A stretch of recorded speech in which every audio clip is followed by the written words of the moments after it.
The sharp scissors in Luis Vega's skilled hands built him a new life, far from his cartel past. His salon became a sanctuary, his new name a shield against old sins. For 15 years, he cut hair and cultivated respect, mentoring troubled youth while burying memories of laundered cash and dangerous men. Until today, a familiar face sits in his chair, smiling too wide, eyes knowing too much. "Nice place, Mateo," the man whispers, using a name Luis buried long ago. The scissors freeze mid-snip. One photo on social media was all it took. A careless tag revealing the edge of an old tattoo. Now his former associates want payment with interest. Can a man truly cut ties with his past when blood debts remain unsettled? Before we jump back in, tell us where you're tuning in from, and if this story touches you, make sure you're subscribed because tomorrow I've saved something extra special for you. Morning light streamed through the tall windows of New Edge Salon, casting prismatic patterns across the polished concrete floor. Luis Vega moved with quiet precision, preparing his station before the day's first client. The salon embodied understated luxury, minimalist furnishings accented by verdant plants and subtle artwork. No flash, no gimmicks, just excellence. Much like the man himself, Luis ran his palm over the leather chair, adjusted the Italian scissors in their case, and aligned the combs with mathematical precision. Each morning, this ritual centered him. Control the small things and the big things follow. A philosophy that had saved his life once. "Boss," the Williams appointment called to reschedule.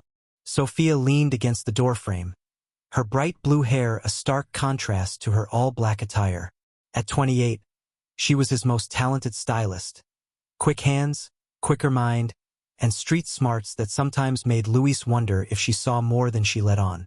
"Move her to Thursday, 2 p.m., Luis replied, not looking up from his tools. "And remind Marco that today he shadows the color applications." "Already did." Sophia tapped her temple. "Some of us can actually remember things without writing them down every 5 seconds. Luis smiled but didn't engage the teasing. 15 years of documentation habits didn't disappear just because you changed professions. In his former life, forgetting details got people killed. The door chimed as Elena arrived, arms laden with pastry boxes.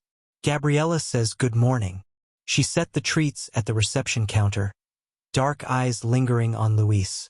"She also says you should stop by sometime when you're not just picking up an order." Sophia snorted. "Subtle matchmaking, Elena. Very smooth." Luis pretended not to hear, though the corner of his mouth twitched. Gabriela Martinez owned the bakery next door. Warm smile, warmer heart, and conversations that made him almost believe in normal life. Almost. The back door opened, and Marco hustled in, 18 and perpetually running late despite Luis's mentoring. The boy's talents were worth the trouble.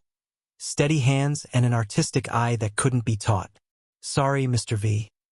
Bus was late again." Marco's eyes darted to the clock, relieved to see he had 5 minutes to spare. "Not late yet." Luis handed him a steaming cup of coffee. "But timing matters in this business. Every minute with a client is money. Respect." Marco nodded earnestly. "Like you always say, discipline equals freedom." Luis felt a pang in his chest. The kid reminded him of himself at that age, before choices narrowed his path toward darker roads. That's why he'd started the apprenticeship program, pulling youngsters from the community center where he volunteered, showing them a legitimate skill, a way forward that didn't involve looking over your shoulder. By mid-morning, the salon hummed with activity. Luis finished a precision cut on Mrs. Hernandez, a 70-year-old widow who'd been coming to him since he opened. She patted his hand as she rose from the chair. "Such steady hands, Luis. My Alberto would have approved." Her eyes crinkled. "He always said you could judge a man by how carefully he worked." Luis helped her with her coat. "Your Alberto was a wise man." "Detective Rivera's here," Elena called from reception. "Says he can wait if you're busy." Luis nodded, catching sight of the plainclothes officer thumbing through a magazine in the waiting area. Rivera came in monthly for a cut, but his timing often seemed too convenient, appearing whenever something was happening in the neighborhood that concerned law enforcement. Send him back in 5, Luis called, quickly sweeping up hair clippings and sanitizing his tools. Nothing out of order, nothing to notice. As he cleaned, Luis caught sight of his reflection. Salt and pepper at the temples now, laugh lines around the eyes. A respectable businessman. Someone who belonged. The photograph hidden behind his dresser told a different story. Younger, harder eyes, surrounded by men whose faces had long since disappeared from his life but never from his memory. One photo he kept to remind himself never to go back. Detective Rivera settled into the chair with the easy confidence of a regular. Just a trim today, Luis. Got a department meeting tomorrow. Luis draped the cape around Rivera's shoulders, their eyes meeting briefly in the mirror. 15 years of these silent assessments had taught Luis that the detective's casual demeanor masked constant evaluation. How's business? Rivera asked as the scissors began their quiet work. Steady. Expanding the apprentice program next month. Rivera nodded approvingly. Good. These kids need options. He paused, then added, narcotics picked up 3 dealers 6 blocks over yesterday. Cartel connected. Getting bolder about territory. Luis's hands remained steady, though his pulse quickened. Not good for the neighborhood. No. Rivera studied Luis's reflection. Seen any unfamiliar faces hanging around? Just the usual clients, Luis replied, focusing on the hairline. After Rivera left, Luis watched through the window as the detective lingered outside, speaking into his phone while looking up and down the street. When the salon closed that evening, Luis walked the 6 blocks to his apartment above Morales Convenience, the same route he'd taken for 15 years. He nodded to Mrs. Morales behind the counter, collected his mail, and climbed the narrow stairs to 2B. Inside, the contrast to his polished salon was stark. Simple furnishings, nothing expensive or attention-grabbing. The walls were bare except for 2 framed items: his business license in the name of Luis Vega, and a certificate of completion from the Manhattan Styling Academy. His new life, officially documented. Luis showered, changed, and prepared a simple dinner. As the microwave hummed, he moved to the bedroom closet, shifting aside shoe boxes to reveal a small floor safe. The combination, his grandmother's birth date, clicked open to reveal an emergency cash bundle, a passport in another name, and a bus ticket that he replaced monthly. Never let it expire. Never be without an exit. His phone chimed with a text from Gabriella. Asterisk trying new chow recipe tomorrow. Need expert opinion. Asterisk. Luis smiled despite himself. He'd resisted her friendly overtures for months after opening the salon, but Gabriella's warmth was persistent as water on stone. Their conversations across the counter had gradually extended, her easy laughter something he found himself seeking out. Asterisk professional opinion only. Strictly business asterisk, he texted back. Her response came quickly. Asterisk of course. Very serious show business star. Luis set the phone down, conflicted. Connections were dangerous. For him, for her. Yet he'd allowed himself this small pleasure, this glimpse of normal life. The news played quietly on his tablet as he ate. He froze mid-bite at the reporter's words. Mexican authorities confirm the Sinaloa faction thought responsible for last year's massacre has re-established operations across several U.S. cities. Memories flooded back. The compound outside Culiacan where he'd spent 3 years, hunched over ledgers, transforming bloody money into legitimate business. Domingo, the regional boss, had valued Luis's mathematical mind, his attention to detail. Numbers don't lie, Mateo, he would say, using Luis's real name. Men lie, politicians lie, even I lie, but your numbers must always tell the truth. Until the day they didn't. The day Luis siphoned funds to create his escape. The day rival forces attacked, creating enough chaos for him to disappear. The day he became Luis Vega. He'd been 26 then, old enough to know better, young enough to believe he could outrun consequences. Now, at 41, he harbored fewer illusions. A car engine drew his attention to the window. A dark sedan had parked across the street, the same one he'd noticed near the salon yesterday. Luis drew back from the window, instinctively moving to the shadows. Sleep came fitfully that night. Luis woke at 3 a.m. to check his locks, his escape route, his burner phone. Old habits. His fingers traced the faded tattoo on his forearm, a design that appeared decorative but had once encoded account numbers and contact protocols. The mark of a past he couldn't entirely scrub away. His phone rang, the screen showing only unknown caller. Luis stared at it until it stopped, then powered the device off completely. Morning would come soon enough, and with it, decisions.by Friday. Luis had almost convinced himself the unknown caller and the sedan were coincidences. Almost. The salon buzzed with weekend clients, providing welcome distraction. "We need to talk about expansion," Sophia said during a rare lull, leaning against his station. "We're turning away clients every week."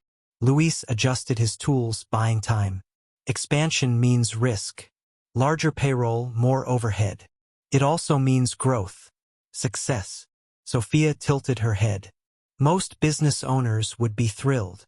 "I'm comfortable with what we have." Comfortable. She rolled the word like something distasteful. "You've built something good here, Luis. Why not let it become great?" Because greatness attracts attention, he thought. Because anonymity is survival. Before he could respond, Marco approached with excitement lighting his young face. "Mr. V, the community center director, called. They want us to do haircuts for that job fair next month. Free publicity." Luis considered the request. Community involvement meant visibility, yet refusing would seem suspicious. Balance, always balance. "Tell them yes," he decided. "You'll lead it, with Sophia supervising."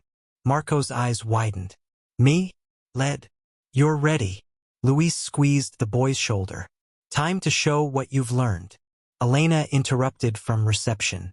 "Luis, the printer company needs approval for anniversary announcement flyers. The salon's 5th anniversary celebration. Another event Luis had reluctantly agreed to after staff insistence. They'd planned an evening showcase, client appreciation discounts, even hired a photographer. "Let me see the proof," he said. The design was elegant, tasteful. His eyes caught on the phrase, "professional photos will be taken." He frowned. "Make sure they understand. No social media posting without approval." Elena's brow furrowed. "That's the whole point of hiring a photographer." "My salon, my rules," Luis said, more sharply than intended. Later, watching Marco sweep up, Luis noticed a teenager lingering outside the window. The boy made brief eye contact with Marco, who quickly looked away. Something passed between them, recognition, perhaps warning. Luis had seen such exchanges before, on street corners in Culiacan. That evening, alone in his office, Luis reconciled the salon's books with characteristic precision. Separate accounts for payroll, operations, taxes. Everything documented, transparent, legitimate. A pointed contrast to his former work laundering millions through shell companies and ghost employees. He'd been good at it. Too good. Domingo had called him El Mago, the magician, for his ability to make money appear clean, respectable. The skills hadn't disappeared, just found legitimate application. The same attention to detail that once tracked cartel finances now ensured his business thrived without drawing scrutiny. His phone buzzed with a text from an unknown number. "Check your email." Luis felt his mouth go dry. He opened his encrypted email account to find a message containing only a street address in Queens and tomorrow's date. Below was the signature, "Friend of a friend." He recognized the code phrase, his emergency contact from witness protection, the handler he'd been assigned but had never needed to call. Until now. Luis closed the salon and walked home in the gathering dusk.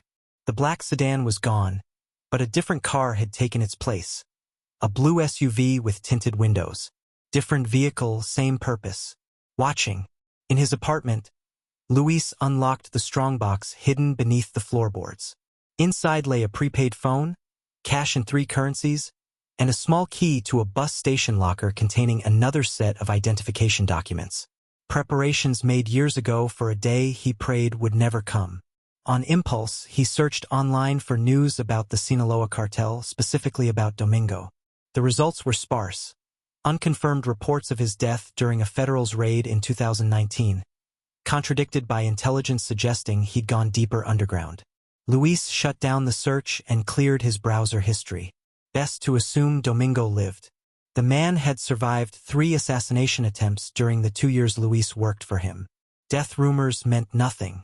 Sleep eluded him.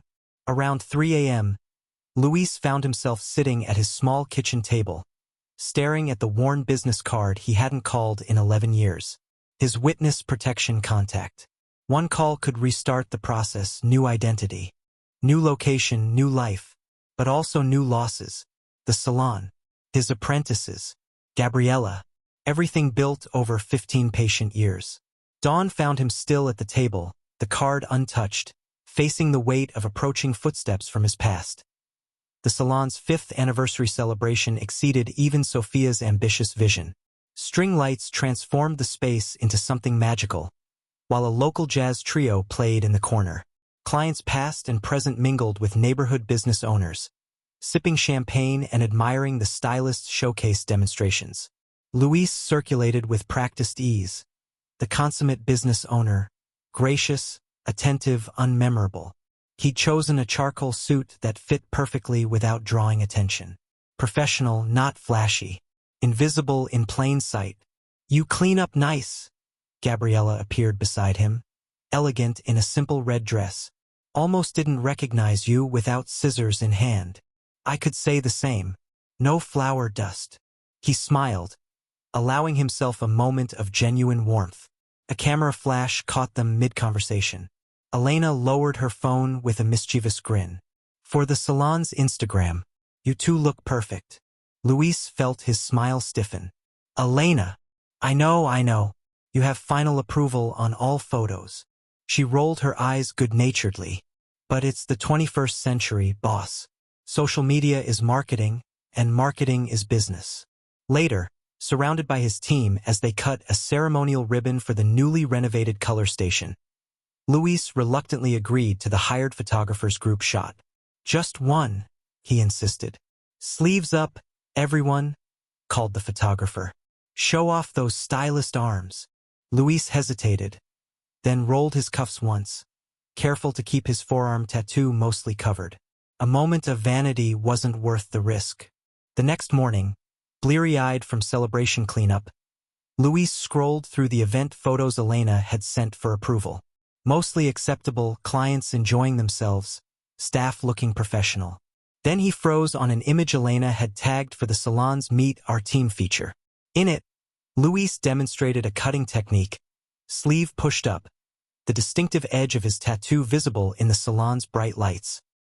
His fingers hovered over delete, but before he could act, his phone buzzed with a notification. At New Edge Salon tagged in 17 photos by Elena Gomez and 8 others. Luis cursed under his breath. Elena had already posted, tagged faces, made the images searchable. His stomach clenched as he quickly checked which photos had gone public.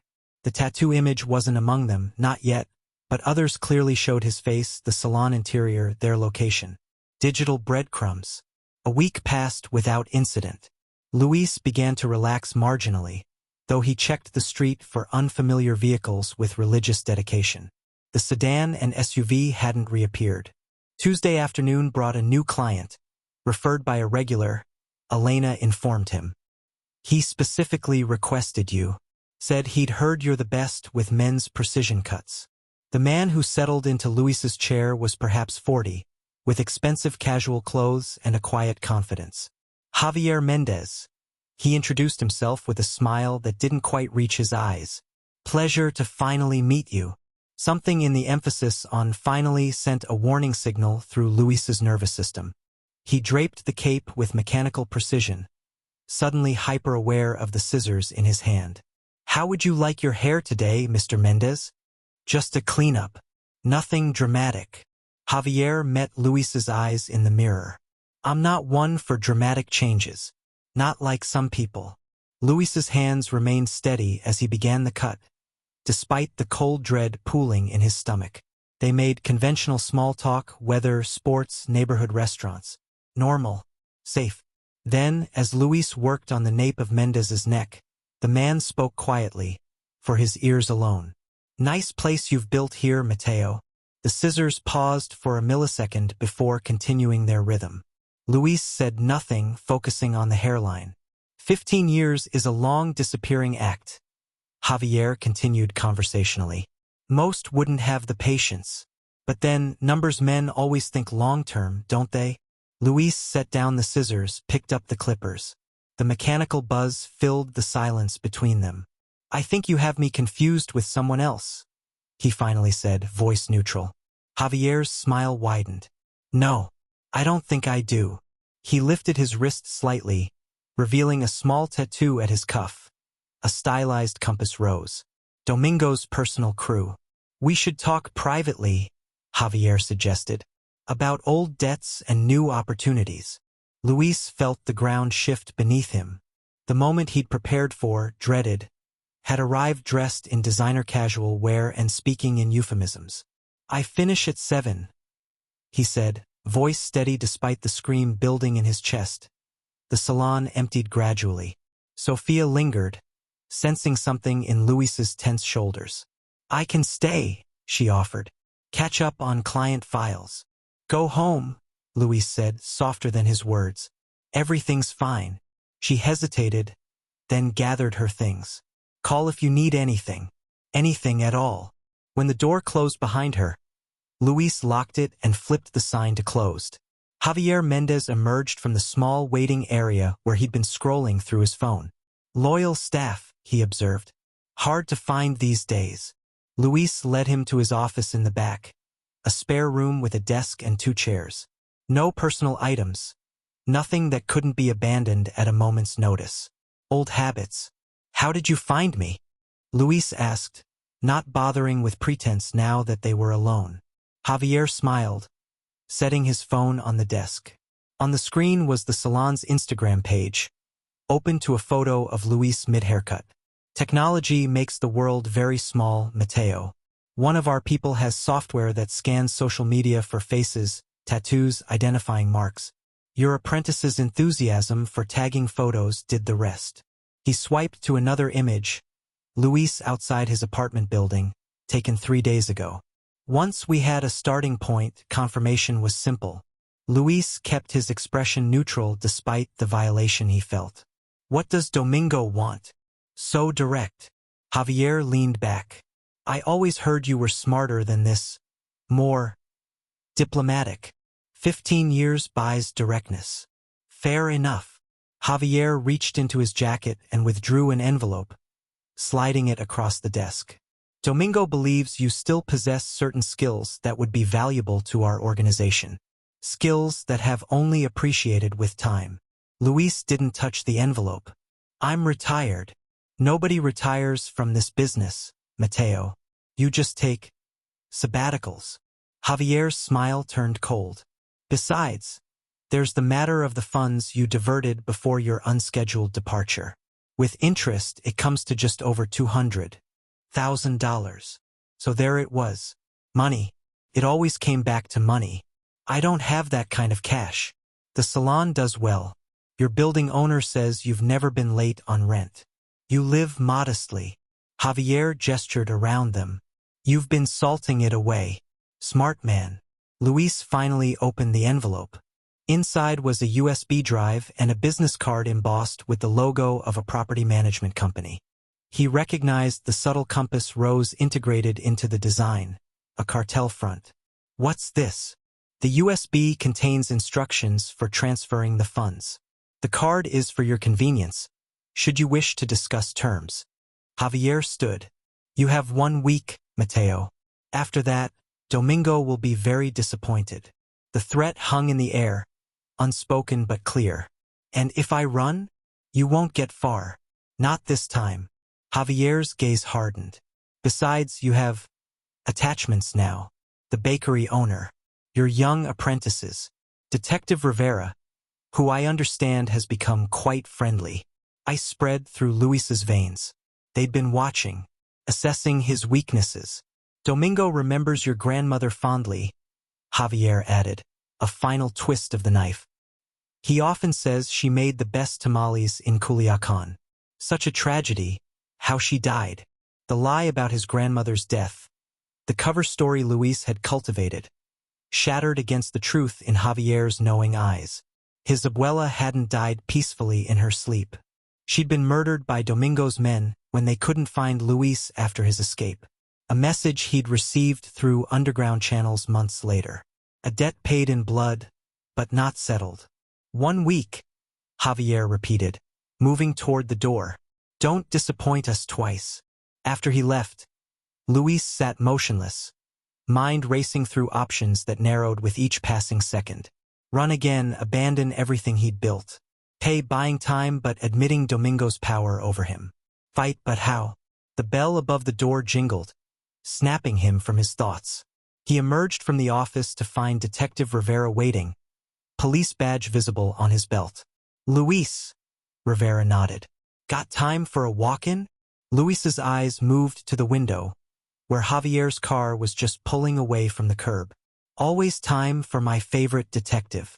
As he draped the cape around Rivera's shoulders, Luis wondered if the man could hear his heart hammering against his ribs. One cartel collector on his doorstep was bad enough. A police detective who might be investigating the very same organization was a complication he couldn't afford. The scissors trembled almost imperceptibly in his hand. Luis cut Rivera's hair with mechanical precision, his mind elsewhere. The detective chatted about neighborhood happenings, seemingly oblivious to Luis's distraction. Narcotics has been busy lately, Rivera mentioned casually. 3 arrests last week tied to money laundering. Beauty salons, nail shops, convenience stores, businesses that deal in cash. Luis's scissors didn't falter. Smart choice for cleaning money. High volume, variable income, hard to track individual transactions. Rivera's eyes met his in the mirror. You know a lot about money laundering. I watch crime shows. Luis brushed hair from Rivera's shoulder. Plus, every small business owner understands cash flow. After Rivera left, Luis locked up and walked 6 blocks in the wrong direction before doubling back, checking for tails. Old habits resurfacing like muscle memory. At a corner bodega, he purchased a prepaid phone with cash. No ID required. In his apartment, Luis pried up the loose floorboard where he kept emergency cash. 15 years of paranoia had yielded nearly $70,000. Not enough to satisfy Domingo, but enough to disappear, if he was willing to leave everything behind. Again, the memory of his last escape haunted him. A rainy night in Culiacan, the compound in chaos after a rival faction's attack. Bodies in the courtyard. The ledgers he'd copied onto a flash drive burning a hole in his pocket. The midnight bus to Mexico City, then a series of connections until he crossed the border with papers purchased from a forger in Tijuana. He'd been young enough then to start over, hungry enough to build something from nothing. Now, at 41, the thought of another reinvention exhausted him to his marrow. Luis texted the address from his encrypted email to his new burner phone, then deleted the email account. Tomorrow, he would meet his witness protection contact. Explore options. But tonight, he needed to secure what mattered. He drafted careful instructions for Elena regarding salon operations, including access to the business accounts. If he disappeared, at least his staff wouldn't be left adrift. The salon could run without him. Maybe Sofia would take over, turn it into the empire she envisioned. Sleep came in fitful bursts. At dawn, Luis showered and dressed in nondescript clothing, jeans, gray hoodie, worn sneakers, the kind of outfit that blended into any urban landscape. He placed the burner phone and half his cash in various pockets, distributed for quick access. At the last moment, he tucked his grandmother's rosary into his jacket, the only personal item he'd kept from his previous life, not for religious reasons but as a reminder of what he'd lost, what had been taken from him. The address led to a diner in Queens, the kind of place that had served the same reliable breakfast special for decades. Luis arrived 30 minutes early, chose a booth with clear sightlines to all exits, and ordered coffee he didn't touch. At precisely 9 a.m., a woman in her 50s with sensible shoes and unremarkable features slid into the booth across from him. No introduction, no pleasantries. Your case was archived, she said quietly. Inactive. They'll be unhappy about reopening it. I need options, Luis replied. You always have the same options. Her voice was flat, professional. Testify against Domingo and his organization in exchange for new identity, new location. Or handle it yourself and take your chances. Testifying means a target on my back forever. Yes. No sugarcoating. Domingo's reach is longer than it was 15 years ago. More international connections. Luis absorbed this. How long to arrange a new identity? Minimum 3 weeks. Budget cuts. She sipped her coffee. Can you stay underground that long? 3 weeks. Impossible with Domingo's 1-week deadline. The woman studied him. There's something else you should know. Your case officer from before, Agent Morales, he's under investigation. Suspected of selling information about witnesses. Luis felt the floor drop away. Could he have given up your location? Possible. Not confirmed. She placed a napkin on the table with a number written on it. This is secure. Call if you decide to come in. She left without another word, disappearing into the morning crowd. Outside the diner, Luis spotted a familiar blue SUV. Cars down. Watching. Following. He turned casually in the opposite direction, maintaining normal pace while his mind calculated escape routes. Instead of returning home, Luis meandered through the neighborhood, eventually finding a vantage point overlooking his salon. A dark sedan was parked across the street, different from yesterday's vehicle, but undoubtedly serving the same purpose. He was being hunted from multiple directions. The cartel had found him. His witness protection might be compromised.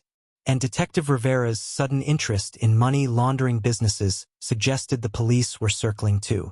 Luis fingered the burner phone in his pocket. Running was still an option. But as he watched Sofia arrive to open the salon, followed by Marco's eager, punctual entrance, something hardened in his chest. This time, he had more to lose than just himself. Luis spent the day shadowing his own life from a distance. He watched clients enter and leave the salon, observed Elena's worried glances at her phone, saw Sofia step outside repeatedly to scan the street. They'd noticed his absence. By afternoon, he'd confirmed 3 different vehicles conducting surveillance. The blue SUV, the dark sedan, and now a delivery van that hadn't delivered anything in 4 hours. The cartel was establishing a perimeter, learning his patterns. Professional. Thorough. As dusk fell, Luis retrieved a weathered address book from another hiding spot in his apartment. The cracked leather cover contained contacts from his earliest days in New York. People who operated in shadows, provided services without questions. He'd maintained these connections with annual payments, insurance for a day he hoped would never come. He placed a call from the burner phone. It's Luis V. I need information on Domingo's East Coast operations. Current personnel, locations, priorities. The voice on the other end paused. That's expensive information. Price doesn't matter. 24 hours. After ending the call, Luis texted Sofia. Asterisk family emergency. Cover the salon tomorrow. Details soon. Asterisk. Her response came immediately. Asterisk everything okay? Need anything? Asterisk. He didn't answer. Better to keep her uninvolved. Gabriella was next. Asterisk rain check on dinner this week. Something came up. Asterisk. Her reply made his chest tighten. Asterisk, is this about the men watching your apartment? Because they're not subtle. Asterisk. Luis stared at the message. Gabriella had noticed. Of course she had. Her bakery opened at 4 a.m., giving her a perfect view of the neighborhood before most people were awake. Don't approach them, he texted back. Please. Asterisk, I'm not stupid. But I am worried. Talk to me, Luis. Asterisk. He set the phone down without responding. Attachment was luxury he couldn't afford right now. Using back alleys and service entrances, Luis made his way to a storage facility in Williamsburg.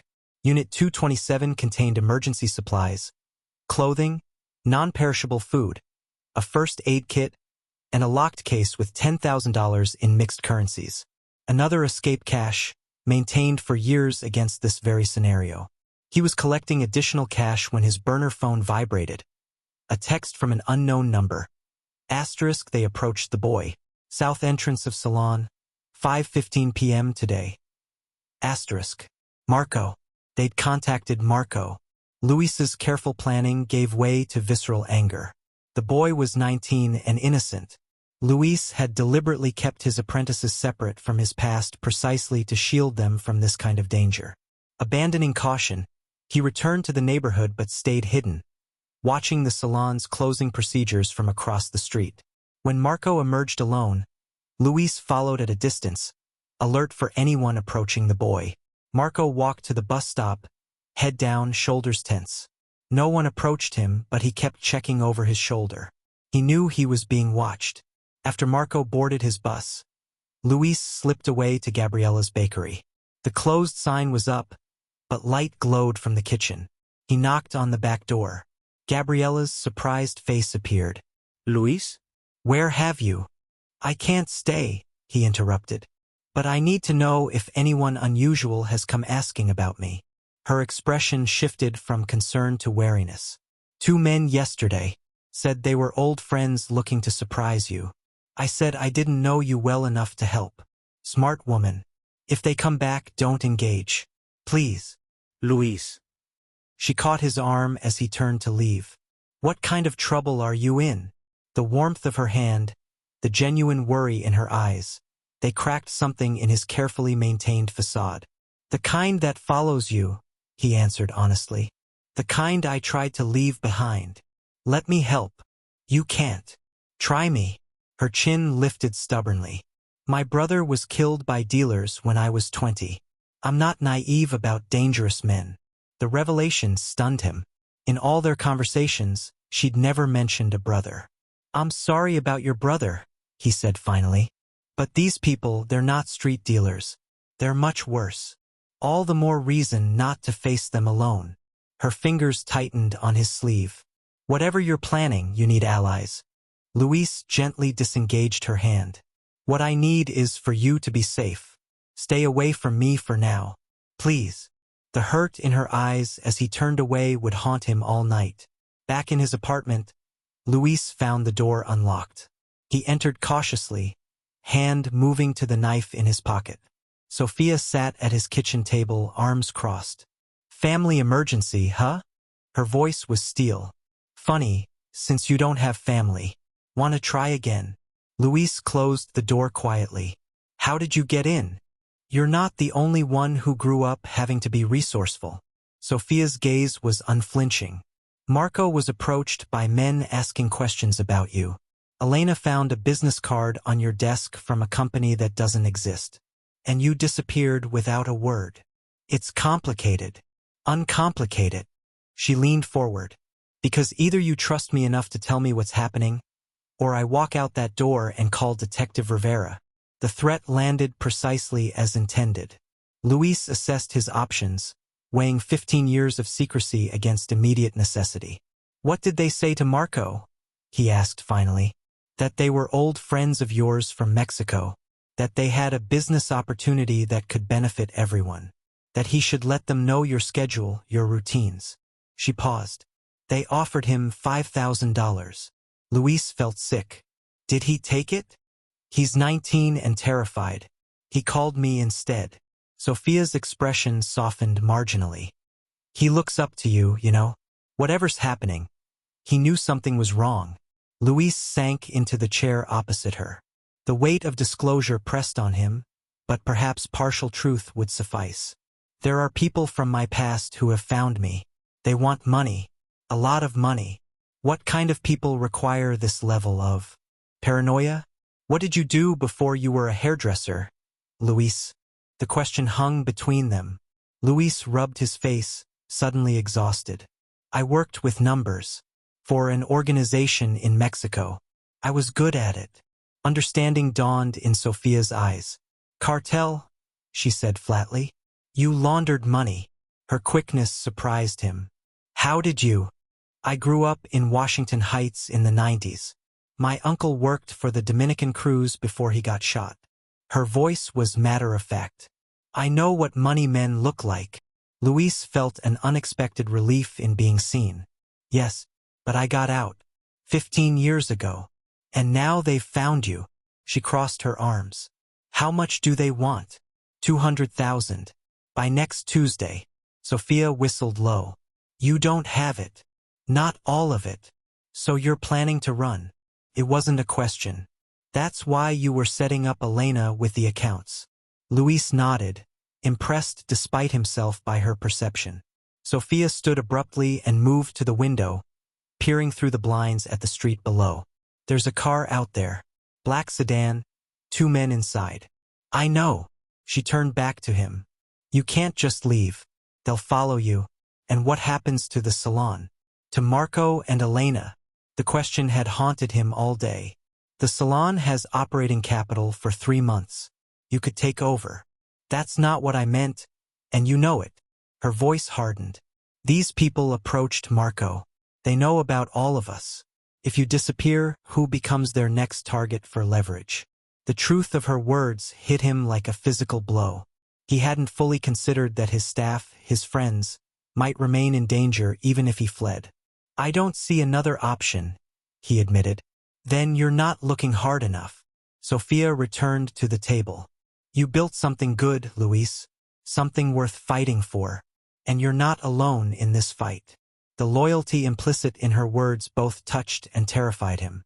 I can't ask you to put yourself at risk. You didn't ask. I'm offering. She leaned forward. Besides, I have skills you might find useful. What kind of skills? Let's just say my uncle taught me more than how to spot money men. A dangerous smile played across her face.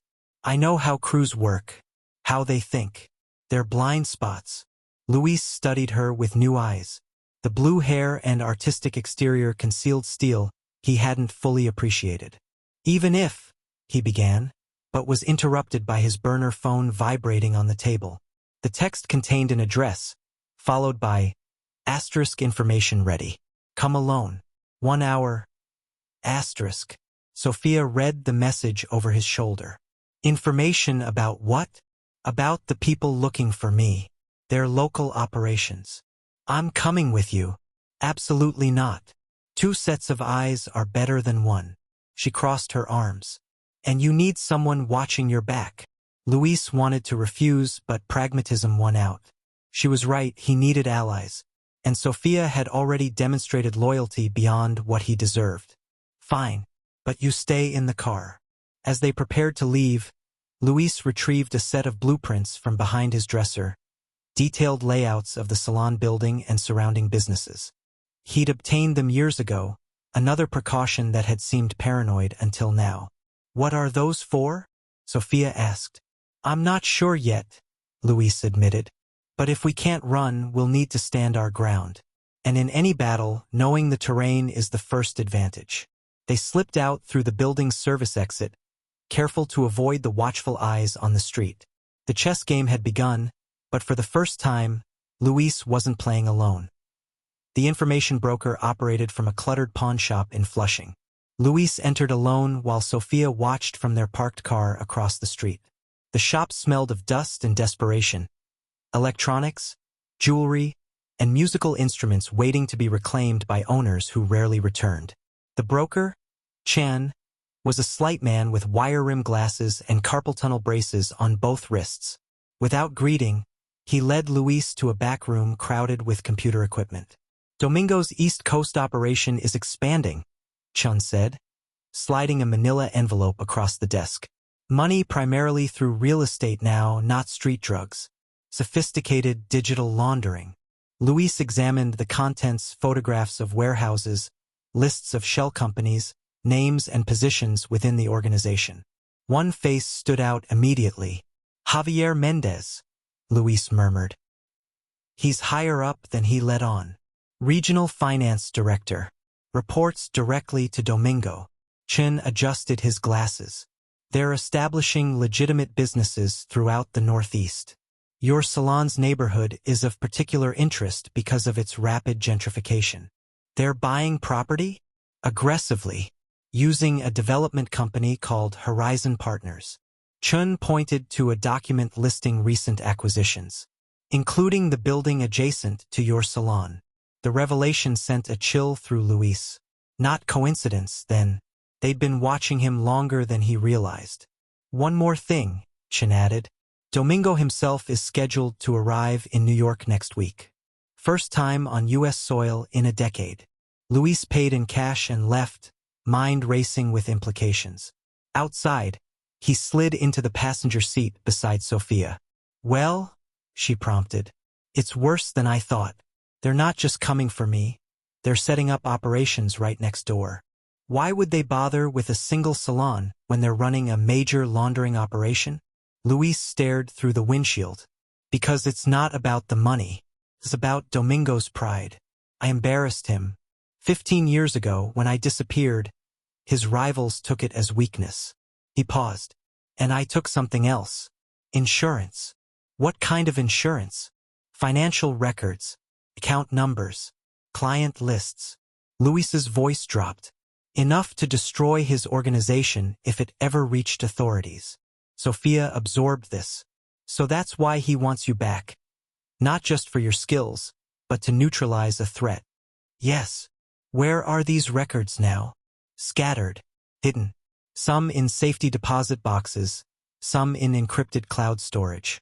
Insurance only works if they can't find it all in one place. Sophia's expression was thoughtful. So you have leverage. Maybe. But Domingo isn't known for negotiation. Back at Luis's apartment, they found Marco waiting anxiously on the steps. The boy jumped up when he saw them. Mr. V, I've been trying to reach you. His eyes darted between them. Those men came back. They were asking Elena questions about the salon's finances. Luis's protective instinct flared. Where is she now? I told her to go to my cousin's place in Brooklyn. Marco shifted uncomfortably. I didn't know what else to do. You did right, Luis assured him, guiding him inside. Tell me exactly what happened. As Marco described the encounter, Luis began, assembling a mental picture of Domingo's approach, methodical pressure from multiple angles, isolating Luis by targeting his connections. We need to move quickly, Luis decided. Gather the staff tomorrow morning before opening. Everyone needs to understand what's happening. You're going to tell them everything?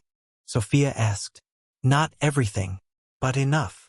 After Marco left, Luis spent hours installing security cameras throughout his apartment. Doorways, windows, the hallway outside. Another set went into a bag for the salon. You seem to know what you're doing, Sophia observed as he configured the wireless feeds to his laptop. I've had time to prepare. Luis didn't elaborate on the years of contingency planning, the scenarios he'd rehearsed in his mind. So what's the actual plan? Beyond cameras and meetings, Luis paused his work. We use the salon. It's the one environment where I have complete control, where I know every inch. He unfolded the building blueprints on the table. We set up surveillance, establish protocols for staff, create secure communications. Turn your business into a fortress. Sophia nodded. And then we give Domingo what he wants, a meeting. On our terms. That's insanely dangerous. Not as dangerous as running, not anymore. Luis traced the salon's layout on the blueprints. They'll be expecting fear, evasion. They won't expect a calculated response. You'll need more than cameras and blueprints to take on a cartel, Luis. I know. He met her gaze steadily. That's why I need your help approaching Detective Rivera. Sophia's eyebrows shot up. You want to go to the cops? After 15 years of staying under their radar. Not exactly. Rivera's narcotics task force is already investigating money laundering operations. We don't approach them as witnesses. We approach them as anonymous tipsters. Give them just enough to focus on Domingo's business interests, not on me. A dangerous game, Sophia said quietly, playing both sides. The only game available. Luis returned to the cameras. Besides, it's what I've always done. Balance the ledger. Find the angles. Make the numbers work. Morning sunlight streamed through the salon windows as Luis faced his assembled staff. Elena had returned from Brooklyn, dark circles under her eyes suggesting a sleepless night. Marco stood close to Sophia, both watching Luis with unwavering attention. The two junior stylists, Tanya and David, exchanged confused glances. "I haven't been completely honest with you," Luis began, "about my past, about why I started this salon." He gave them the outline: former accountant for a Mexican business organization, not specifically cartel, trouble that forced him to leave, a new identity, and now, former associates demanding money and threatening the salon. "These people are dangerous," he concluded. "They've already approached Marco. They may contact others of you. I need to know if you want out. No judgment, no consequences. I can arrange temporary positions at other salons." Silence hung heavy in the air. Finally, Elena spoke. "Is that why you've been preparing me to manage the accounts? In case you disappeared?" Luis nodded. "Contingency planning." "I'm not going anywhere," Sophia stated firmly. "And these people threaten all of us now, not just you." Marco straightened his shoulders. "Me neither. You gave me a chance when nobody else would." Tanya and David exchanged looks. "What exactly are we up against?" David asked. "Organized criminals with resources and connections," Luis answered honestly. "They want to use the salon for money laundering, and they want me to help them." Another silence as this sank in. "What's the plan?" Elena asked finally. Luis unveiled his strategy: converting the salon into a strategic operations center while maintaining normal business appearance. Security cameras, code words for different threat levels, secure communication protocols. "We'll use the appointment book as our main tracking system," he explained, opening the leather-bound schedule to reveal his new coding system. "Regular clients in black ink, suspicious individuals or surveillance in blue, confirmed cartel personnel in red."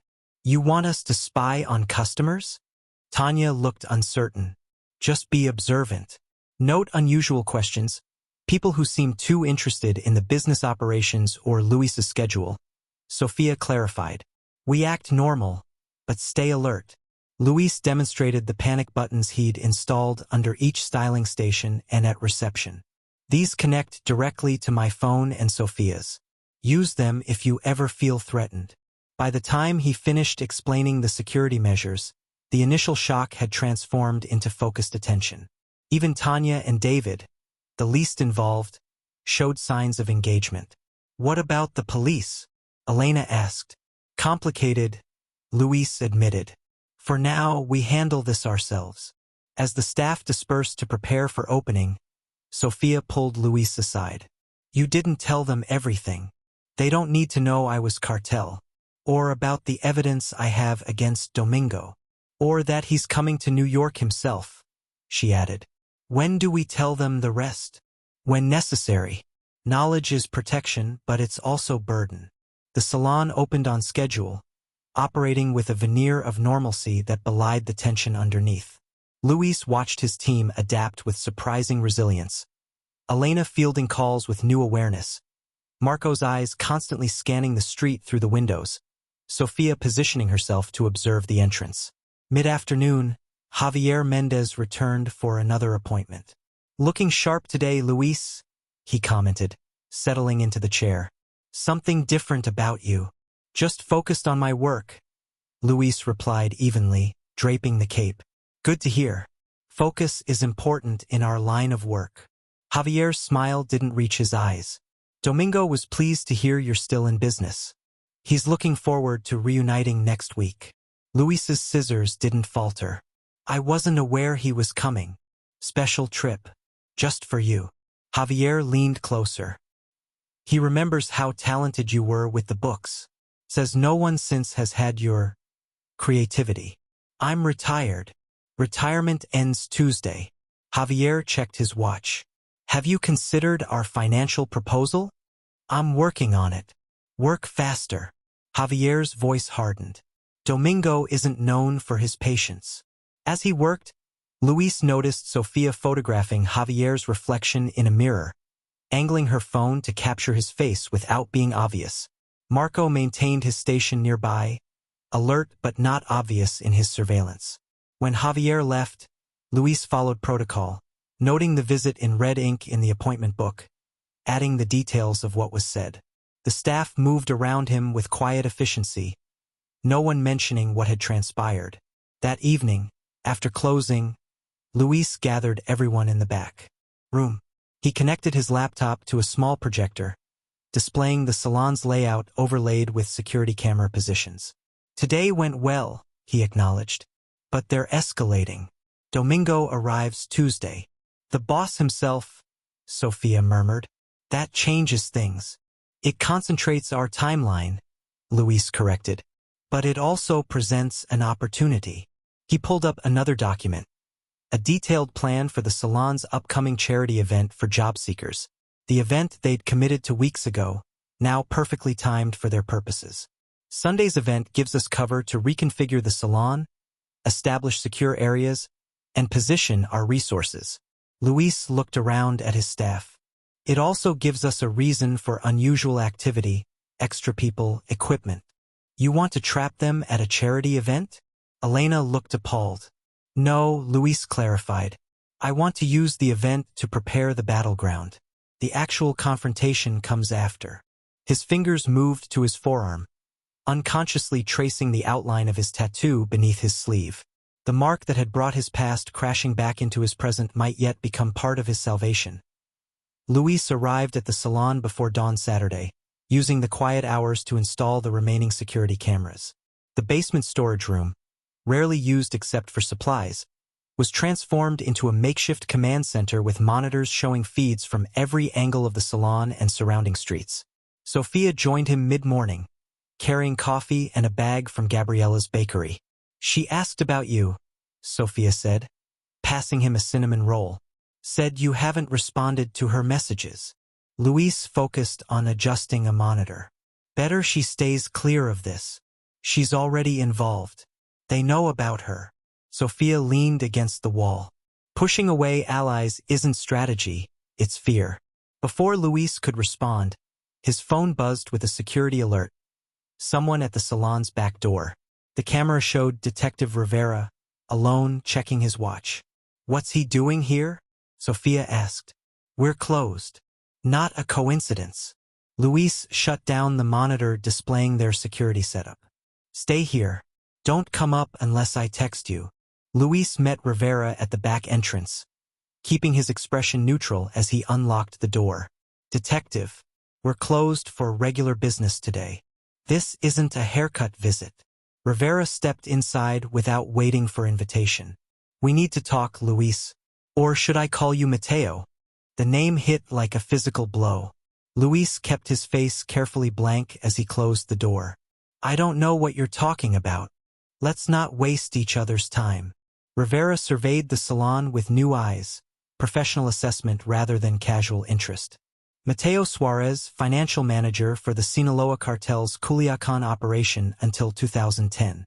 Disappeared during a territorial dispute, presumed dead until facial recognition flagged you on a social media post last month.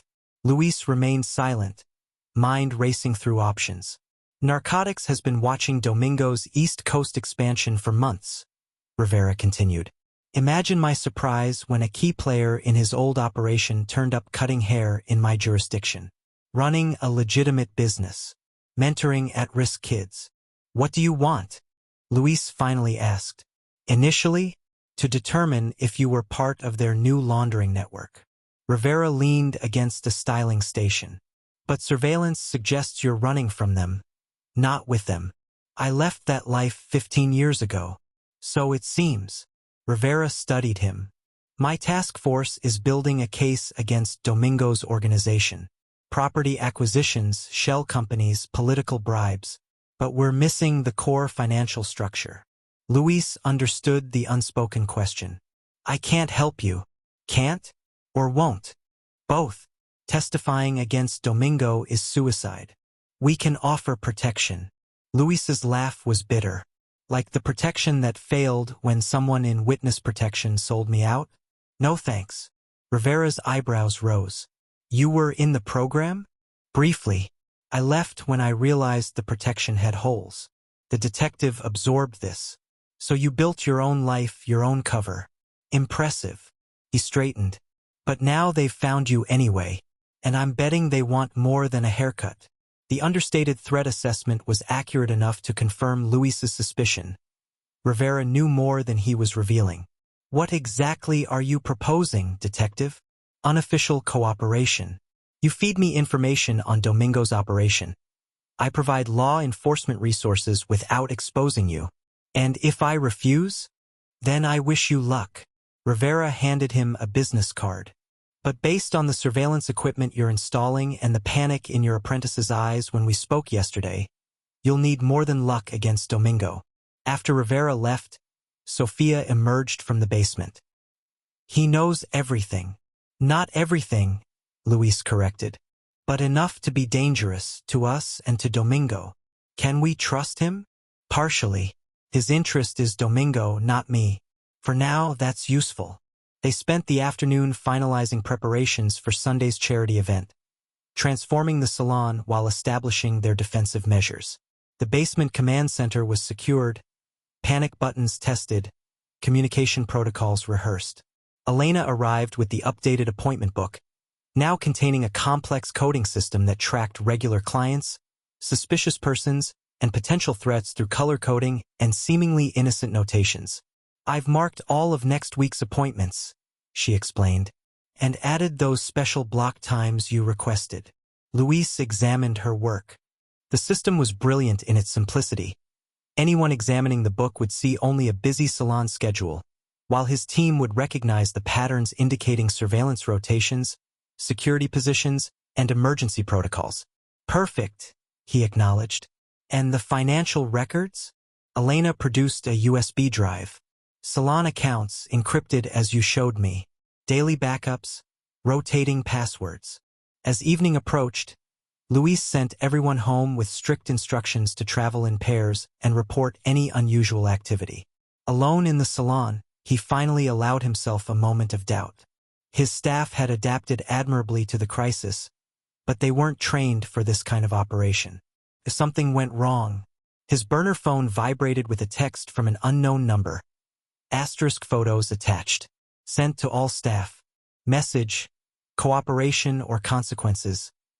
Asterisk. The attached images froze his blood. Marco entering his apartment building. Sofia at a grocery store. Elena with her elderly mother. Surveillance photos, taken within the past 2 days. The final image showed Gabriella opening her bakery at dawn, captured from close range. The message was clear. Everyone he cared about was vulnerable. Luis gripped the edge of the counter, rage and fear warring within him. They'd crossed a line, one that transformed his careful planning into something more primal. This was no longer just about survival. He picked up Rivera's card. Decision made. Sunday's charity event transformed the salon into organized chaos. Job seekers lined up for free haircuts and styling, while Luis's team maintained their watchful vigilance beneath professional smiles. Every staff member wore an earpiece disguised as a music earbud, connected to their secure communication system. Blue hat, north entrance, Sofia murmured, scissoring through a client's hair while tracking a man who'd appeared at 3 different locations near the salon over the past 2 days. Confirmed, Luis responded quietly. Elena, note it. Elena made a casual mark in the appointment book, blue ink, specific notation that identified another cartel surveillance operative. Marco worked steadily at his station, hands stable despite knowing he was being watched. Luis had positioned him in the most visible area, protected by sight lines from 3 different security cameras.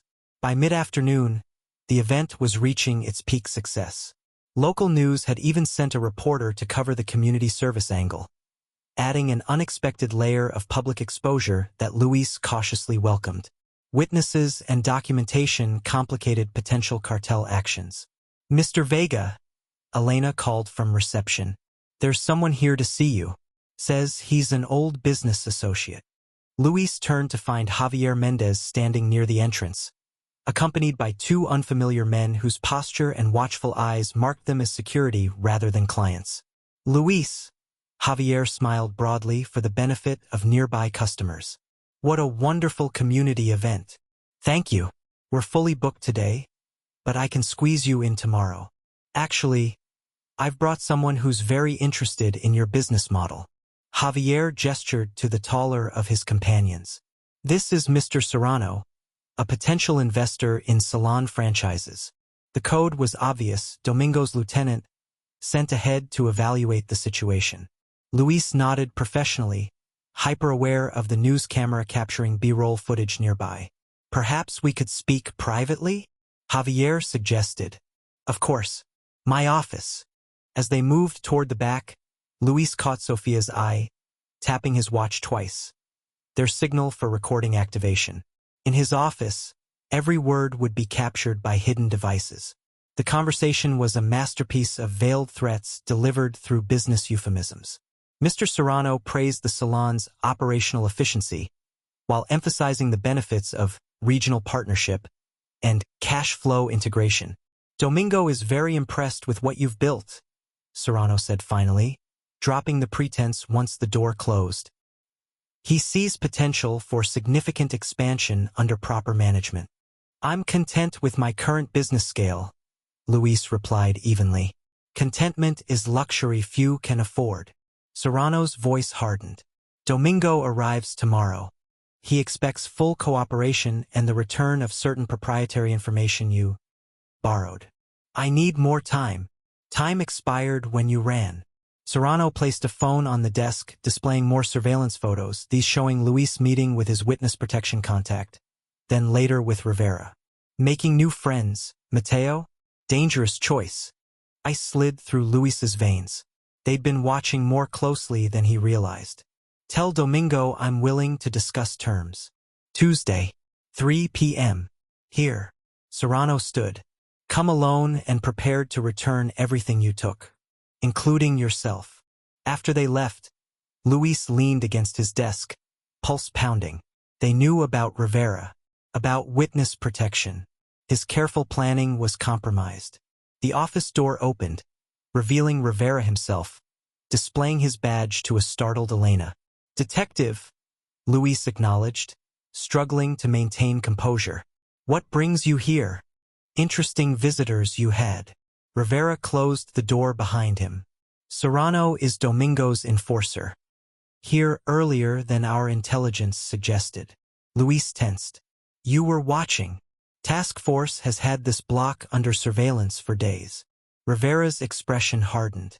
You should have called me after receiving those threatening photos last night. The revelation that Rivera knew about the threats sent Luis's thoughts spinning. Either Rivera had been monitoring his communications or, how did you know about the photos? Luis asked carefully. Rivera didn't answer immediately. Instead, he reached into his jacket and placed his police badge on the desk. I haven't been entirely honest with you, Luis. The detective's demeanor shifted subtly. Narcotics Task Force is real. So is our investigation into Domingo's operation. But my interest in you predates both. What are you saying? I've been investigating you for over a year. Rivera's gaze was steady. Not as a cartel associate, as a potential witness. Someone who disappeared from the system but might still hold valuable intelligence. That's why you became a regular client. Yes, building trust. Assessing whether you were still connected to criminal activity. Rivera leaned forward. Then Domingo's people showed up, accelerating everything. Luis processed this betrayal, the friendly detective, the casual conversations, all calculated surveillance. And now, he asked, now we have common enemies and aligned interests. Rivera straightened. Domingo arrives tomorrow, earlier than we anticipated. His organization is moving substantial assets into position, suggesting this is about more than just you. It was never just about me, Luis said quietly. It's about what I know, what I can prove. The financial records you took. Luis didn't confirm or deny, evaluating his rapidly diminishing options. We need to move quickly, Rivera continued. Protect your people, secure whatever evidence you have, and prepare for Domingo's arrival. Luis's laugh held no humor. You've been lying to me for a year. And you've been lying to everyone for 15. Rivera retrieved his badge. The difference is, I'm offering real protection now. The salon buzzer interrupted them. Sophia's emergency signal. Luis rushed from the office to find her staring out the front windows. Black SUVs, she said quietly. 3 of them, just pulled up. Through the glass, Luis saw Domingo himself emerging from the center vehicle. Older, grayer, but unmistakable. 15 years vanished in an instant. He's early, Rivera muttered, drawing his weapon. This isn't right. Luis watched his past walking toward his present, and knew with cold certainty that all his careful plans had just collapsed. Get everyone out, Luis ordered, snapping into action. Use the back exit. Now. Sophia didn't waste time arguing. She began quietly directing clients and staff toward the rear of the salon while Luis moved toward the front, schooling his features into professional composure. Rivera, stay out of sight, Luis muttered. If he sees police, this gets ugly instantly. Rivera hesitated, then nodded, moving to the hallway leading to the office. Luis opened the door just as Domingo reached it. The years had weathered the cartel leader. Deeper lines around his eyes, silver streaking his once black hair. But the calculating gaze remained unchanged. Mateo, Domingo greeted him as if 15 years had been 15 days. Your salon is impressive. Quality attracts quality. Domingo, Luis acknowledged. You're early. Punctuality is disrespectful to those who aren't prepared. Domingo stepped inside, flanked by Javier and another guard. Are you unprepared, Mateo? Luis felt the weight of the hidden voice recorder in his pocket. Just surprised. The neighborhood's talking about those SUVs already. Let them talk. Domingo surveyed the salon, noting the remaining clients being ushered toward the back. Success has made you cautious. Good. Caution keeps men alive. Behind Domingo, the news van that had been covering the charity event pulled away from the curb. Small mercies. We should talk privately, Luis suggested. Soon. Domingo moved deeper into the salon, inspecting it with proprietary interest. First, I want to see what you've built. The empire that replaced mine in your life. The calculated power play was vintage Domingo, asserting dominance by controlling pace and setting. Luis followed, hyper-aware of Rivera hidden in the back hallway, of Sofia evacuating the last clients through the rear exit. 15 years, Domingo mused, running his fingers along a styling station.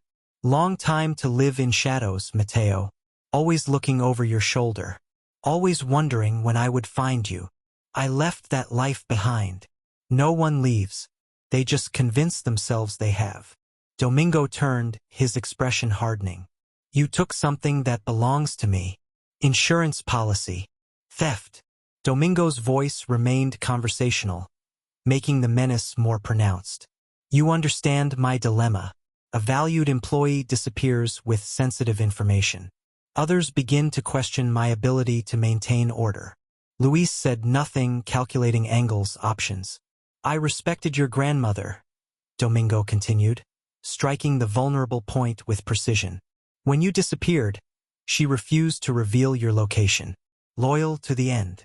The confirmation of his grandmother's murder, suspected but never confirmed, sent rage coursing through Luis. He maintained his neutral expression through sheer will. What do you want, Domingo? Everything you took, the complete record, and your expertise for one final project. Domingo gestured to Javier. Show him. Javier placed a USB drive on the counter.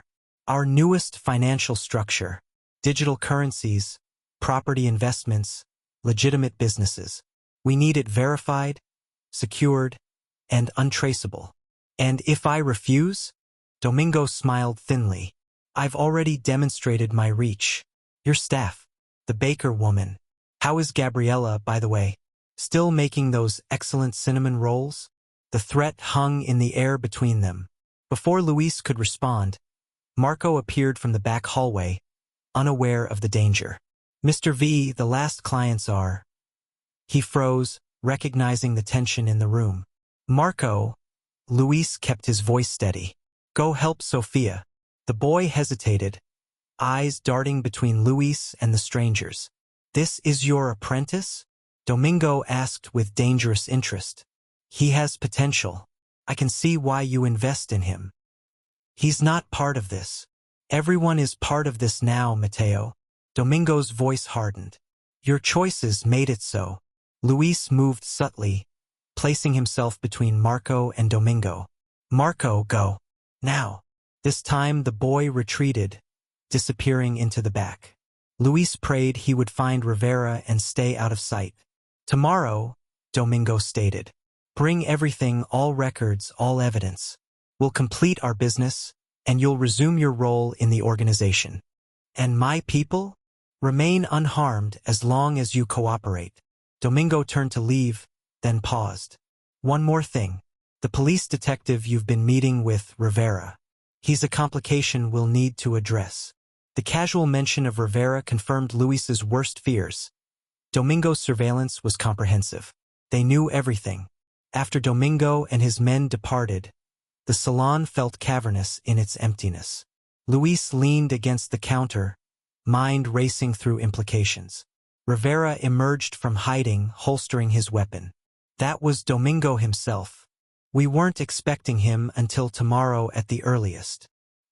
He likes to maintain the advantage of surprise, Luis said, voice hollow. Sofia returned with Elena and Marco. Everyone's out safely. What happened? Before Luis could answer, his phone buzzed with an incoming text. The message contained only an image, Gabriella's bakery, photographed from across the street, with a simple caption, insurance policy of our own. Luis showed the screen to Rivera. This is beyond your task force now. They're threatening innocent people. We can place protective details. No. Luis's decision crystallized with sudden clarity. We end this my way. He moved to the storage closet, removing a loose floorboard to reveal a hidden compartment. From it, he extracted a weathered ledger, his original accounting book from his cartel days. What is that? Sofia asked. Leverage. Luis placed the book on the counter. And evidence. Rivera stared at the ledger. Is that what Domingo wants? Part of it. The physical record of his operation from 15 years ago. Account numbers, property holdings, bribes, murders. Luis's voice was steady. I digitized most of it before I left, scattered copies as insurance. But this original has something the copies don't. What? Luis opened the ledger to reveal handwritten notes in the margins. Names, dates, locations, all in Domingo's distinctive handwriting. Direct evidence tying the cartel leader to specific crimes. Domingo's personal instructions, Luis explained. His fingerprints are literally on these pages, along with documentation of crimes carrying multiple life sentences. Rivera reached for the book, but Luis pulled it back. This isn't just evidence, detective. It's bait. Night fell as Luis outlined his plan in the Salon's basement command center. The team gathered around a table where the building's floor plan was spread out, strategic positions marked in Luis's precise handwriting. Domingo expects me to hand over everything tomorrow and quietly rejoin the organization, Luis explained. Instead, we set a trap. With what resources? Rivera challenged. My task force can't move without authorization, which requires evidence and warrants. We don't need your task force, Luis replied. We need you, plus whatever unofficial support you can provide without raising flags. 1 or 2 trusted officers, positioned here and here. He indicated points on the floor plan. And the rest? Sofia asked. Us. We control the environment, the timing, and the flow of information. Luis tapped various points on the Salon diagram. Cameras here, panic buttons here, emergency exits secured but accessible. Marco studied the layout. Like a chess game. Exactly like chess, Luis nodded. We sacrifice pawns to protect the king. We're the pawns in this scenario? Elena looked skeptical. The Salon is the pawn, Luis clarified. I'm prepared to lose the business to ensure everyone's safety. The gravity of this statement hung in the air. Everyone present knew how much the Salon meant to Luis. His redemption, his second life. What about Gabriella? Sophia asked quietly. They're watching her too. Luis's jaw tightened. I've arranged for her sister to call with a family emergency in Boston. She leaves tonight. She won't go without explanation, Sophia pressed. Then I'll explain. Luis checked his watch. But first we prepare. The next hours passed in focused activity. Luis accessed his scattered evidence, retrieving digital files from cloud storage, safety deposit boxes, and hidden drives. The complete record of Domingo's operation would be assembled, but with critical components missing or altered. Bait has to be convincing but incomplete, he explained to Rivera. I give him enough to believe he's getting everything, while holding back the most damaging evidence as insurance. Rivera examined the digital files. This is gold for prosecution. Names, dates, accounts, all tied directly to Domingo. It's also my death warrant if he knows I've shared it, Luis reminded him. We move only when we have him secured. As midnight approached, Luis left the others finalizing preparations and walked to Gabriella's bakery. Lights still glowed in the apartment above. She was awake, likely preparing dough for morning. He knocked on the back door. When Gabriella appeared, flour dusting her arms, her expression shifted from surprise to guarded relief. 5 days of silence, and now you appear at midnight, she said, not moving to let him in. That's quite a statement. I need you to leave town. Tonight. Your sister will call about a family emergency. Already did, Gabriella interrupted. I told her I'm not going anywhere without knowing what's happening. Her eyes hardened. The truth, Luis. All of it. He hesitated, weighing 15 years of secrecy against her safety. The men watching your bakery are cartel. They're using you to control me. If she was shocked, she hid it well. Cartel.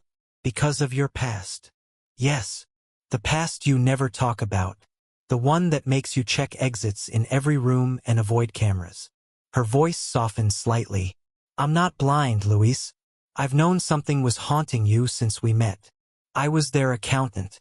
Money launderer. The admission felt strange after so many years of denial. I left 15 years ago, took evidence against them as insurance. Now they've found me. And they threaten me to get to you. Yes. Gabriella considered this, then disappeared into her kitchen. She returned with a small handgun. My brother wasn't just killed by dealers. He was an informant. This was his. Luis stared at the weapon. You know how to use that? He made sure of it. Her expression was resolute. I'm not running, Luis. This is my home, my business. I don't abandon what matters. The parallel to his own situation wasn't lost on him. They're dangerous, Gabriella.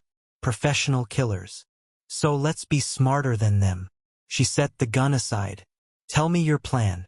Back at the salon, Luis found Sophia and Rivera in heated discussion. We need more backup, Sophia insisted. 2 officers plus us against Domingo's crew is suicide. Calling in additional law enforcement risks exposure, Rivera countered. If Domingo's informants in the department catch wind, he has police on payroll? Luis interrupted. Rivera's expression confirmed it. Suspected, not confirmed. But we can't risk it. Then we need another advantage. Luis pulled out his phone, scrolling to a contact he'd hoped never to use. Someone who understands cartel operations from the inside. Who? Sophia asked.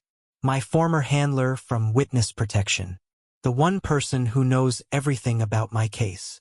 You said witness protection was compromised, Rivera pointed out. One agent was compromised. Not the whole program. Luis pressed call. And right now, we need every ally we can get.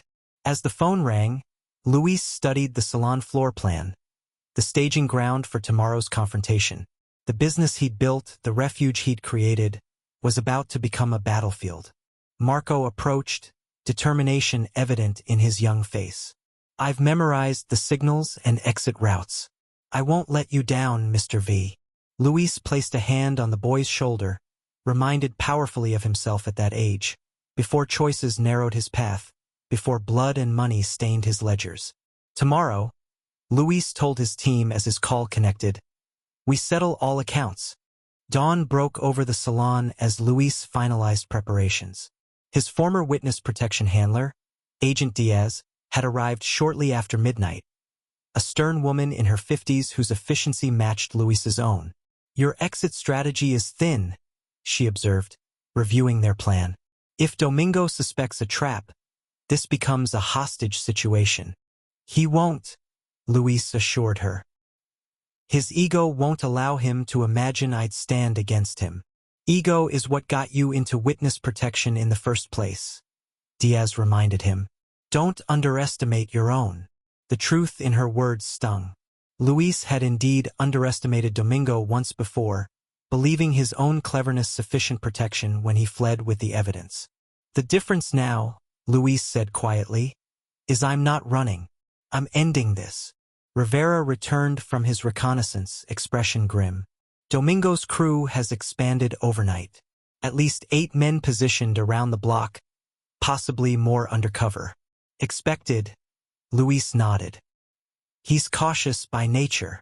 Sofia appeared from the basement, where she'd been monitoring security feeds. Marco spotted Javier driving past. Third Circuit this morning.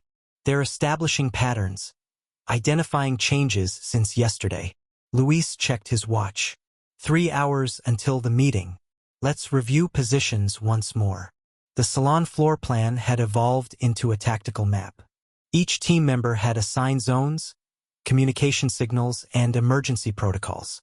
Elena would maintain her position at reception, monitoring front approaches. Marco would appear to be cleaning in the back, guarding the rear exit. Sofia would work at her station, positioned to observe the main floor while maintaining access to the panic button.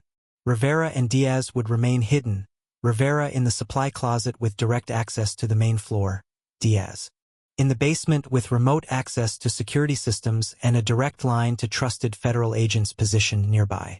Luis himself would meet Domingo in the center of the salon, presenting the partial evidence with convincing regret. The trigger phrase is like my grandmother always said, Luis reminded them. When I say that, everyone moves to their secondary positions. Not before, no matter what happens. And if things go sideways? Sofia asked. Protocol sunset, Luis replied. Everyone exits immediately through their assigned routes. No heroics, no delays. The original cartel ledger sat on the table, the physical evidence that would cement Domingo's downfall if everything went according to plan. Luis ran his fingers over the worn cover, remembering late nights in Culiacan, meticulously recording the bloody business of the cartel in pristine columns and rows. Numbers never lied, but they could conceal horrific truths behind their orderly facade. Time to get ready, Luis announced, closing the ledger. The salon was prepared to open as usual. Maintaining normalcy was critical to their plan. Regular clients had been quietly rescheduled, but they maintained the appearance of a typical business day. Sofia styled a mannequin head at her station.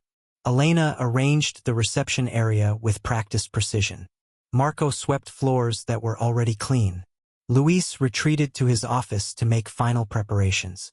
From a hidden compartment in his desk, he retrieved a small vial of clear liquid, hair dye developer, modified with chemicals that would react with the specialized ink he'd used in the ledger. If Domingo handled the pages directly, the chemical would leave a traceable residue on his skin, evidence that could link him physically to the book. The salon's bell chimed as the first client arrived. An undercover officer Rivera had trusted enough to include. She settled into Sofia's chair for a trim, providing legitimate cover while serving as additional support. At 11, Gabriela appeared with a delivery of pastries, her casual demeanor belying the gun concealed in her apron pocket. She and Luis exchanged brief glances, no words needed between them now. She had insisted on being part of the operation, positioning herself in her bakery with clear sightlines to the salon entrance. Luis's phone buzzed with a text from Javier. Asterisk confirmed for noon. Domingo expects complete compliance. Asterisk. As Luis typed his affirmative response, a news van pulled up outside, the same crew that had covered their charity event. The unexpected complications sent a ripple of tension through the team. "They're doing a follow-up story," Elena reported after answering their inquiry. "Want footage of regular salon operations after the charity success." Luis felt the careful balance of their plan tilting. More civilians meant more risk, more variables, more potential casualties if things went wrong. "Send them away," Rivera insisted from his hiding place. "That would draw attention," Luis countered. "Domingo's watchers would notice the change in pattern." "So we adapt," Sofia stated firmly. "News crew gives us additional witnesses, public documentation. That's protection." Luis weighed the options, then nodded. "Let them in. Restricted access. Main floor only. Marco, adjust the security feeds to compensate." As the news crew began setting up their equipment, Luis retreated to the bathroom, needing a moment alone before the confrontation. He stared at his reflection, the respectable businessman, the salon owner, the mentor. Beneath that carefully constructed identity waited Mateo Suarez, the cartel accountant who had once navigated the treacherous waters of Domingo's organization with cold precision. Both identities would be required today. Luis straightened his collar, checked that the recording device was securely hidden, and returned to the salon floor. The bell above the door chimed again. Through the front windows, Luis saw the now familiar black SUVs pulling up outside. Domingo had arrived. Domingo entered the salon with the casual confidence of a man accustomed to commanding any room. Two bodyguards flanked him, with Javier following close behind. Their eyes scanned the space professionally, noting exits, occupants, potential threats. "Mateo," Domingo greeted Luis, ignoring the curious glance from the news crew filming near the reception desk. "Your business thrives, I see." "We're doing well," Luis acknowledged, maintaining the facade of a business meeting. "My office would be more comfortable for our discussion." Domingo's smile didn't reach his eyes. "I prefer the open space. More honest." The calculated power move was clear. Forcing their confrontation in a public area with witnesses complicated Luis's options. Domingo was controlling the battlefield from the first move. "Of course," Luis gestured to his styling station, the only one currently unoccupied. "Please." As Domingo settled into the chair, Luis caught Sofia's reflection in the mirror, her hands steady as she continued cutting her client's hair, though her eyes remained alert. Marco moved purposefully near the back, seemingly focused on inventory while maintaining his position guarding the rear exit. "The documents?" Domingo inquired pleasantly, as if asking about a mundane business transaction. Luis retrieved a leather portfolio from beneath his station. "Everything as requested. Financial records, account access, the original ledger." Domingo accepted the portfolio without opening it. 15 years is a long investment of patience, Mateo. Most men would have given up the search. "Most men aren't you," Luis replied, the practiced deference returning with disturbing ease. "No, they aren't." Domingo handed the portfolio to Javier, who retreated to the waiting area to examine its contents. "You disappointed me running like that, after everything I did for you." Luis remained silent, aware of the recording device capturing every word. "Your grandmother raised you better than that," Domingo continued. "She understood loyalty, respect. When I visited her after you disappeared." "Don't." The word escaped before Luis could stop it. Domingo's expression hardened. "Still a sensitive point? Good. Pain reminds us of our obligations." Across the salon, Elena was engaged in tense conversation with the news crew, who seemed dissatisfied with their restricted access. The female reporter kept gesturing toward Domingo, clearly curious about the well-dressed visitors commanding such deference. Javier approached, nodding subtly to Domingo. "The digital records appear complete. The ledger matches our archived information." "Excellent." Domingo turned back to Luis. "Now we discuss your return to the organization. Your skills have been sorely missed, and our new digital infrastructure requires expertise. I need guarantees." Luis said carefully. For my staff. For myself. Of course. Domingo's tone was magnanimous. Your salon continues as a legitimate business. Your people remain untouched as long as you fulfill your obligations. Luis forced himself to nod, as if considering the offer. And what exactly would those obligations entail? As Domingo outlined his expectations, essentially enslaving Luis as his financial architect once again. Luis noticed the news crew had managed to reposition themselves, their camera now capturing Domingo's profile. The reporter was clearly intrigued by the intense conversation occurring at the styling station. Is there a problem? Domingo asked, following Luis's gaze. Local news. They covered our charity event yesterday. Domingo's eyes narrowed slightly. Convenient timing. I didn't invite them, Luis assured him truthfully. The tension was interrupted by Elena calling from reception. Mr. Vega? Your special hair color delivery arrived. The developer you ordered. The coded message confirmed that Rivera's additional backup was in position. Luis nodded acknowledgement. Before we proceed, Luis said to Domingo, I'd like to verify something. He opened the ledger, carefully turning to specific pages. These investment properties in Sinaloa, they've been liquidated? Domingo glanced at the ledger, his fingers touching the pages exactly as Luis had hoped. 3 years ago, the beachfront developments proved more lucrative. The chemical transfer would be occurring now, invisible but present, linking Domingo physically to the evidence. I see. Luis closed the ledger. Like my grandmother always said, details matter in any business. The trigger phrase sent immediate ripples through the salon. Sophia's scissors paused momentarily. Marco moved toward the storage room. Elena reached beneath the reception counter. Domingo, attuned to subtle shifts in atmosphere, tensed. What's happening, Mateo?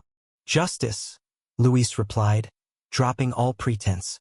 For my grandmother. For 15 years of looking over my shoulder. For everything you've taken from people like me.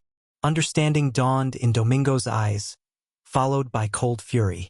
He lunged forward with surprising speed for a man his age, grabbing Luis's collar. You think you can trap me? In a salon. The bodyguards moved in response, hands reaching inside their jackets. But before they could draw weapons, Rivera emerged from hiding, badge displayed, gun trained on Domingo. Federal agents. Nobody move. Chaos erupted in multiple directions at once. The news crew, rather than panicking, swung their camera directly toward the confrontation, the reporter looking more excited than frightened. One bodyguard drew his weapon despite the warning, only to freeze as Sophia's client, the undercover officer, produced her own gun from beneath the styling cape. Drop it, she ordered. Now. Javier backed toward the exit, the portfolio clutched in his hands, only to find Marco blocking his path, holding an aerosol can of hairspray directed at his eyes. Don't even think about it, the apprentice warned. Domingo himself remained eerily calm, still gripping Luis's collar. You've miscalculated badly, he said quietly. My organization doesn't disappear if I'm arrested. They'll hunt you forever. Perhaps, Luis acknowledged. But you'll spend the rest of your life in prison, and that's worth the risk. Domingo's face contorted with rage. In one fluid motion, he released Luis and reached inside his jacket. Rivera shouted a warning as Domingo produced not a gun, but a phone. Insurance policy of my own, Domingo said, his thumb hovering over the screen. One call activates teams at your baker woman's shop, your apprentice's home, the detective's family residence. You aren't the only one who plans ahead, Mateo. Time suspended as Domingo's thumb hovered over his phone. Luis felt the careful balance of his plan tilting toward disaster. You make that call. Agent Diaz's voice cut through the tension as she emerged from the basement. And the federal agents currently at all those locations will have confirmation of conspiracy to commit murder. Domingo's eyes narrowed. You're bluffing. The moment Mr. Vega contacted me, Diaz continued, displaying her federal credentials. Protective details were assigned to everyone connected to him. Standard witness protection protocol. Luis saw the momentary flicker of uncertainty in Domingo's eyes, the first crack in his composure. Your call logs are already being monitored, Diaz added. Any communication now only adds evidence to the case against you. Outside, sirens wailed in the distance, growing closer. It's over, Domingo, Luis said quietly. The cartel leader's expression shifted from rage to cold calculation. Nothing is ever truly over, Mateo. His gaze swept the salon. You've built something meaningful here. Remember that feeling. It won't last. Before anyone could react, Domingo smashed his elbow into the mirror behind him, sending glass shattering across the floor. In the momentary confusion, he lunged toward the nearest exit. Rivera moved to intercept, but Javier tackled him from behind. One bodyguard drew his weapon, forcing the undercover officer to take cover. The other grabbed Elena, using her as a shield. Luis didn't hesitate. He grabbed his professional scissors from the station and pursued Domingo through the rear hallway, away from the chaos erupting in the main salon. The narrow corridor led to the service exit. Luis caught up just as Domingo was fumbling with the lock, driving him against the door with his full weight. The older man was surprisingly strong, twisting to strike Luis across the face. You think scissors make you brave? Domingo snarled, grappling for control of Luis's weapon. You were always a coward, Mateo, a man who hides behind numbers. They struggled in the confined space, crashing against walls, knocking over supply shelves. Luis felt his grip on the scissors weakening as Domingo's fingers dug into his wrist. My grandmother wasn't a coward, Luis growled, driving his knee into Domingo's side. She faced you without fear. The mention of his grandmother fueled something primal in Luis. With a surge of strength, he pinned Domingo against the wall, scissors pressed dangerously close to the man's throat. For a moment, vengeance beckoned, simple, clean, final. One movement would end 15 years of looking over his shoulder, of nightmares where his grandmother called his name as she died. Domingo saw the decision weighing in Luis's eyes. Do it, he challenged. Become what you've been running from. Luis pressed the scissors closer, drawing a thin line of blood. Then, with supreme effort, he pulled back. No, he said, voice steady. That's not who I am anymore. Instead, he drove the handle of the scissors into Domingo's temple with precise force. Not enough to kill, just enough to stun. The cartel leader crumpled to the floor as federal agents burst through the service door. In the main salon, the situation had already been contained. Javier and the bodyguards were in custody, the news crew filming everything despite Rivera's objections. Sofia was helping Elena to a chair, while Marco watched wide-eyed as authorities secured the scene. You okay? Sofia asked as Luis returned, escorted by agents who now had Domingo in custody. I will be, he answered honestly. The aftermath unfolded in controlled chaos. Statements were taken, evidence secured. The news crew's footage became headline material, a salon owner's confrontation with cartel leadership captured live. Luis's face was everywhere within hours, his cover irreparably blown. 3 days later, he stood in the wreckage of his salon. The mirrors were shattered, styling stations overturned during the struggle. Yellow police tape cordoned off areas still being processed for evidence. Quite a mess, Gabriella said, appearing beside him. Fixable, though. Luis shook his head. I can't stay. Not now. Because your face is on the news? Or because you're still running? The question cut deeper than she knew. Both, maybe. What about your people? Elena, Marco, Sofia? They'll be taken care of. Luis had already arranged transfers to respected salons, with generous severance packages. They deserve better than the shadow I'd cast now. Gabriella's hand found his. And what about what you deserve? Before he could answer, Rivera and Diaz arrived, carrying documents. Witness protection is prepared to relocate you, Diaz explained. New identity, new location. The full program. Or, Rivera countered, you can stay and testify, face this head-on. With proper security, of course. The choice crystallized everything, continue running or stand his ground. Luis looked around the salon, remembering 15 years of building, teaching, growing. His gaze settled on his grandmother's scissors, somehow untouched amid the destruction. I'm done running, he decided. Domingo faces justice. All of it. 6 months later, Luis stood in a courtroom, his testimony complete. Domingo's empire was dismantled, his accounts frozen, his lieutenants scattered or imprisoned. The man himself sat defeated at the defense table, aged years and months.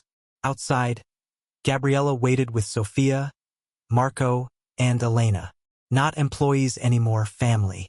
The salon had reopened under Sofia's management, with Luis as silent partner. What now? Gabriella asked as they walked away from the courthouse. Luis touched the edge of his sleeve, where his tattoo remained, no longer a mark of shame but a reminder of survival. Now, he said, we cut away the past. For good.